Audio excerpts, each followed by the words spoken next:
ایرانی صدر رواں ماہ کے تیسرے ہفتے میں پاکستان کا دورہ کریں گے، جس میں گیس پائپ لائن پر امریکی پابندیوں سے بچنے پر تبادلہ خیال کیا جائے گا۔ ایرانی صدر ابراہیم رئیسی 22 اپریل کو اسلام آباد پہنچیں گے۔ جنوری میں ایران کی جانب سے میزائل حملے اور پاکستان کی جوابی کارروائی پر دونوں ملکوں کے درمیان بد اعتمادی میں اضافہ ہوا تھا۔ دورے کا مقصد برادرانہ تعلقات کی تجدید ہے۔ دورے میں Pakistan Iran gas pipeline پر امریکی پابندیوں کا جائزہ لیا جائے گا۔ منصوبے کو 2014 میں مکمل ہونا تھا، لیکن امریکی پابندیوں کے خوف کے باعث پاکستان نے اپنی طرف کام شروع نہیں کیا۔ ایرانی صدر کے دورے کے دوران دو طرفہ تعلقات، سیکیورٹی تعاون اور آزاد تجارتی معاہدہ بھی ہونے کا امکان ہے۔ اسرائیل کی جانب سے شام میں ایرانی قونصل خانے پر میزائل حملے کے ایک ہفتے بعد ایران کے وزیر خارجہ نے دمشق میں قونصل خانے کا افتتاح کر دیا۔ ایرانی وزیر خارجہ حسین امیر عبدالحیان نے اپنے شامی ہم منصب فیصل مقداد کی موجودگی میں دمشق کی ایک عمارت میں نئے قونصلر سیکشن کا افتتاح کیا۔ وہ صدر بشار الاسد سے بھی ملاقات کریں گے۔ ان کی بات چیت بنیادی طور پر گزشتہ ہفتے کے حملے کے اثرات پر مرکوز ہوگی۔ نیا قونصل خانہ مزہ کے علاقے میں حملے سے تباہ ہونے والے احاطے سے زیادہ دور نہیں ہے، جہاں دیگر غیر ملکی سفارت خانے اور اقوام متحدہ کے دفاتر بھی موجود ہیں۔ فوج کی غزہ میں جارحیت جاری ہے۔ 24 گھنٹے میں مزید 38 فلسطینی شہید ہو گئے۔ شہداء کی مجموعی تعداد 33,207 ہو گئی۔ اسرائیلی وزیر اعظم نے خان یونس سے فوج نکالنے کے بعد تازہ بیان دیا ہے کہ انہوں نے رفح میں زمینی آپریشن کے لیے تیاری مکمل کر لی ہے۔ رپورٹس کے مطابق سرحدی علاقے رفح میں لاکھوں بے گھر افراد پناہ لیے ہوئے ہیں۔ دوسری جانب حماس اور اسرائیل کے درمیان مصر کے دارالحکومت قاہرہ میں مذاکرات جاری ہیں۔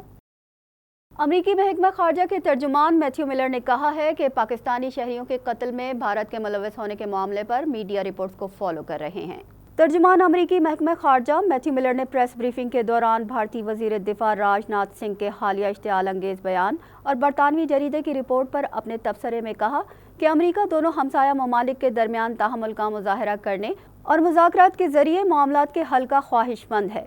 انہوں نے کہا کہ امریکی سیکریٹری خارجہ نے پاکستان کے وزیر خارجہ سے بات چیت کی ہے اور مضبوط شراکت داری کا اعادہ کیا، جو پاکستان امریکہ کی خوشحالی میں فروغ کا باعث ہے۔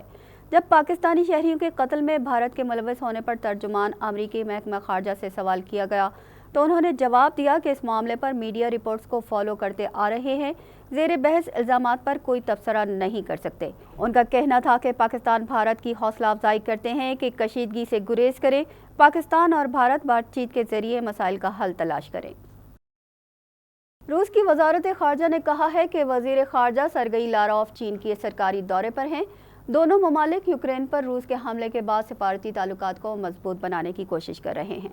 دونوں وزراء دو طرفہ تعاون کے ساتھ ساتھ بین الاقوامی منظرنامے پر تعاون سے منسلک سوالات کی ایک وسیع رینج پر بھی تبادلہ خیال کریں گے۔ یوکرینی بحران اور ایشیا پیسیفک خطے کی صورتحال کا حوالہ دیتے ہوئے بیان میں کہا گیا ہے کہ ملاقات میں چند مخصوص اہم موضوعات پر گہرائی سے تبادلہ خیال کیے جانے کی توقع ہے۔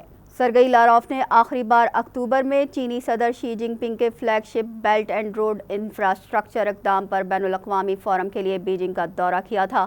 بیجنگ گزشتہ 2 سالوں میں ماسکو کا اہم تجارتی پارٹنر بھی بن گیا ہے، کیونکہ روس اپنے پڑوسی یوکرین پر حملے کی وجہ سے سخت مغربی پابندیوں کی زد میں ہے۔ تاہم مغربی ممالک باقاعدگی سے چین پر زور دیتے ہیں کہ وہ یوکرین میں امن قائم کرنے کے لیے روس پر اپنا اثر و رسوخ استعمال کرے، لیکن بیجنگ کا اصرار ہے کہ وہ اس معاملے پر ایک غیر جانبدار فریق ہے۔